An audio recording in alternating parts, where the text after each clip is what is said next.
Welcome back, pirate crew. It's your captain, Yeehaw Yadam, and I've got to take a sip of water, man. Because this is going to be quite a talk.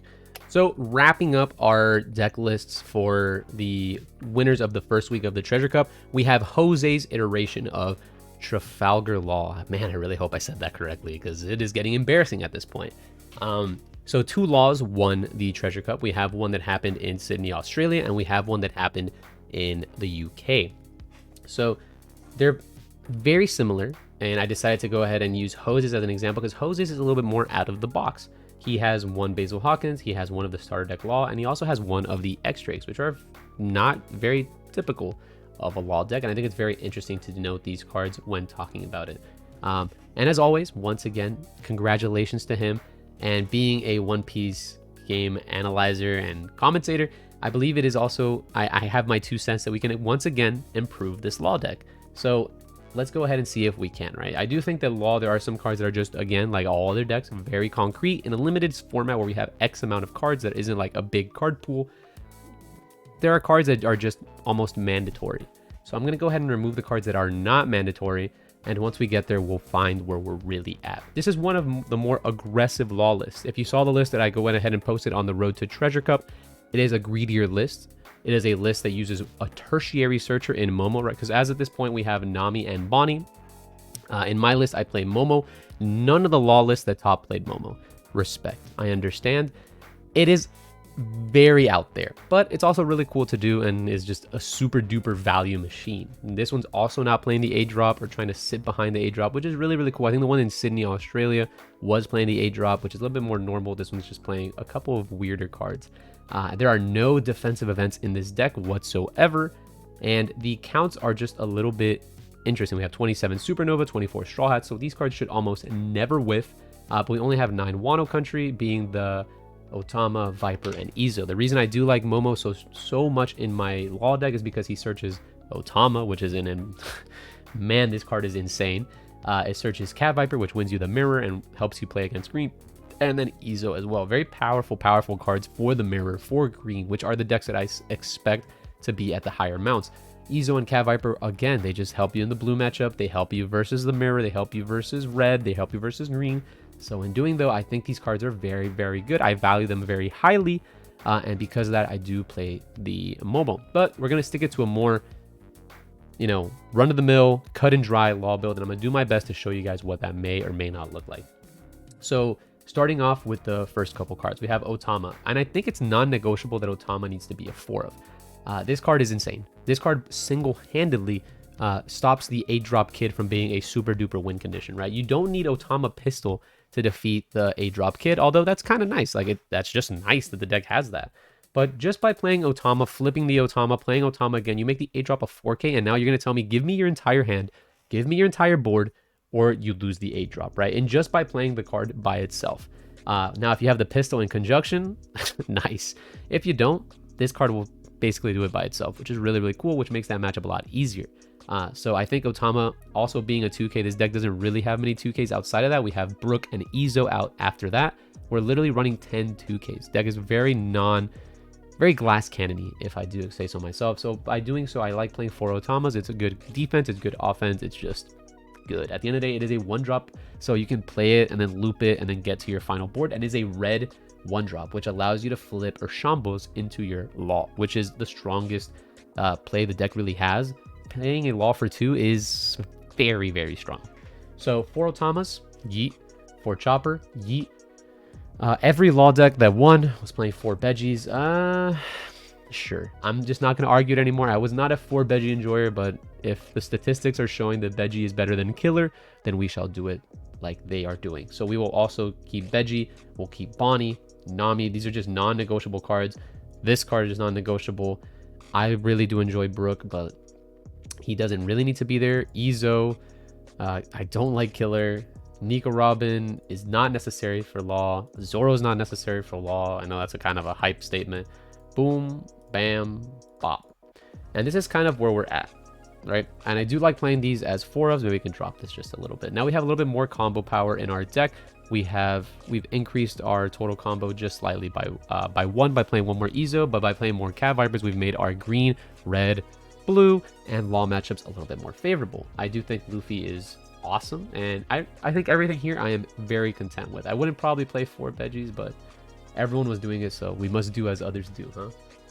So what is the deck really missing other than these cards? It's really tough to tell. The deck is very solid up to this point. I enjoy the Brook personally because Brook is a free card in Law, right? You play it for 2, it puts 2, then you play 2 to re-add it to your hand, and then again, the red weenies, Nami, Otama, Brook, these are the cards that you're looking to shambles into your Laws, and a free one is awesome, right? Because you can put this, give 2 power to the Viper, Viper can swing for 5, you can then flip this for a Law, Law can then flip the Viper, to play the Viper, and now you've attacked for 5 and then really not spend any Dawn. You've played a Law, restored your character, and attacked for free. The only cards that you see a lot of in Law are Zoro himself. So we'll go ahead and put him here. Let's talk about Eustace. And really, what else is truly missing?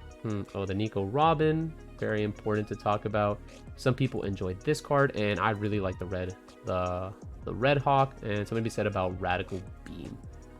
Let's see if anything else really comes to mind. The Momo, as well as the Killer, these are all their good options that you can play in your Law deck. But Raizo is really good too.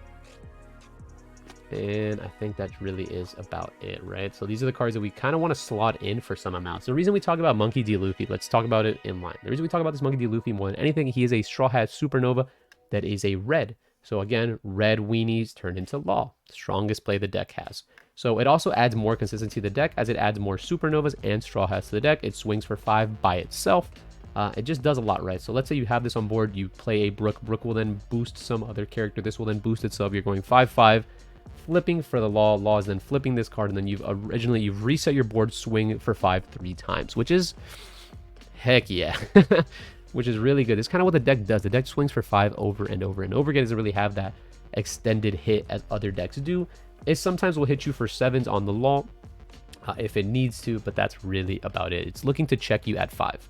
So this Monkey D. Luffy, because of its typing, because of its effects, is kind of really good versus aggressive decks, but doesn't really do too much in other matchups. It seems okay versus blue, solid versus Law, and good versus red. It doesn't really do much in other board states, and it's very, very good versus purple, as it, you need to apply pressure into the purple deck. And that's kind of where Zoro is, because purple does a really good job at defeating this deck, so you need to play Zoro to kind of like put pressure on the purple player and not allow them to just 10 drop, 7 drop you and then win the game. So something to be considered here. Something to be considered about Nico Robin. Why is Nico Robin so good now? Nico Robin is so good because it's really, really good into the mirror match.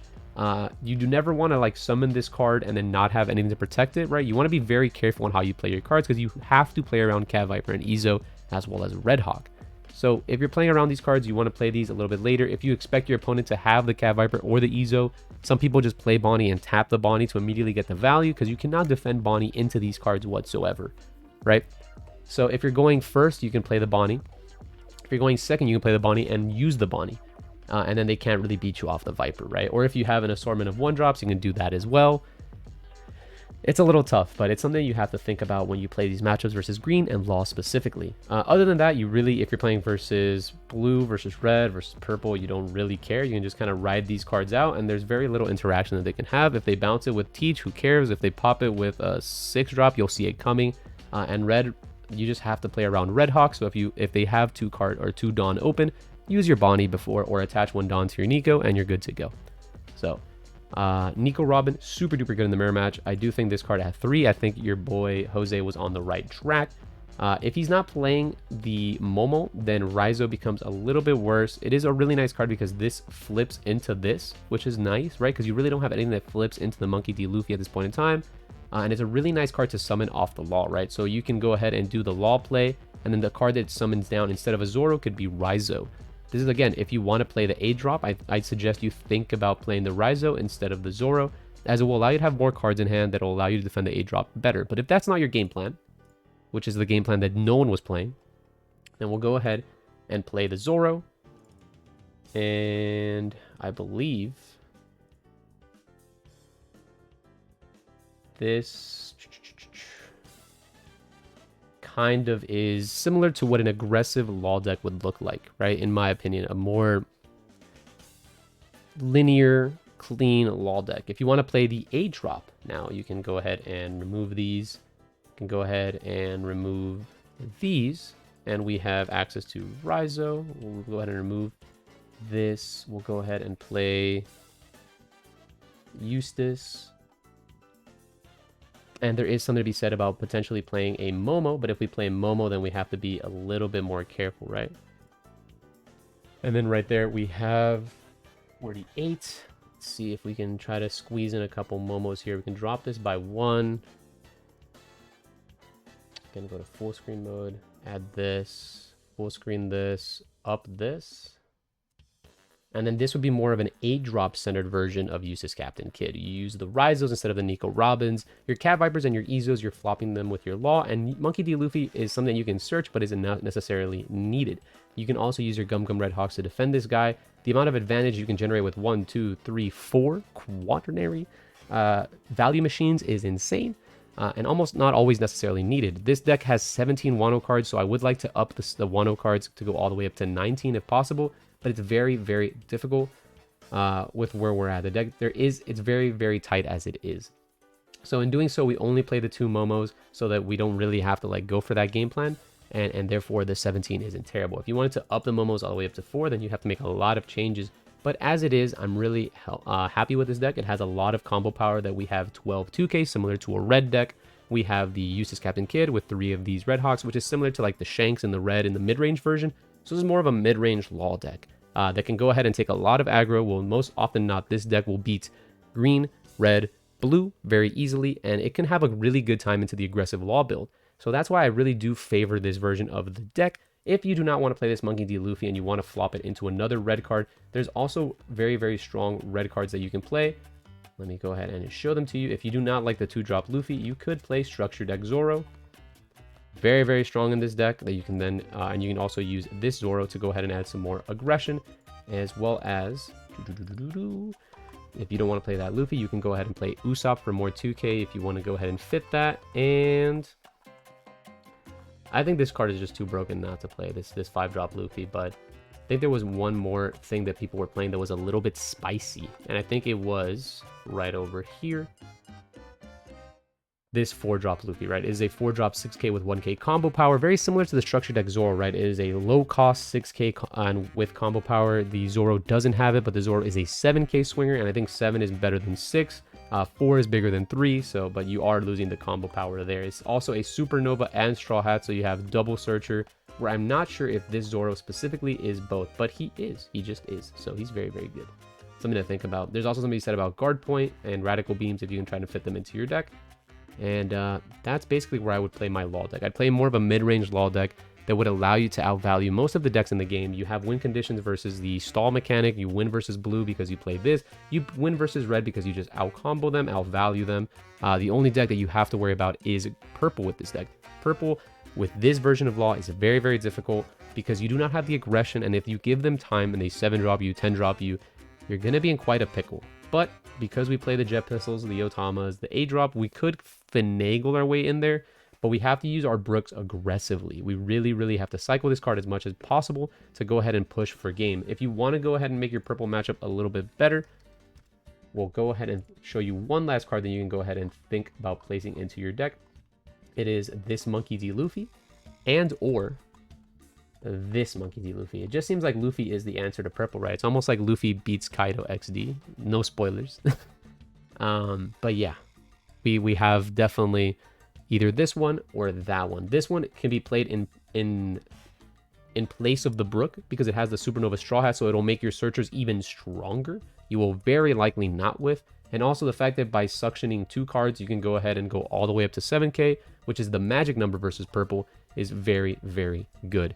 It's unfortunate we can't play Sanji in this deck because Sanji does that all by himself, but if you Sanji in a 4-lifer, you're in for a bad time. As always, guys, if you guys enjoyed the video, enjoyed the explanation, the thought profile, the analysis, go ahead and make sure to leave a like down below.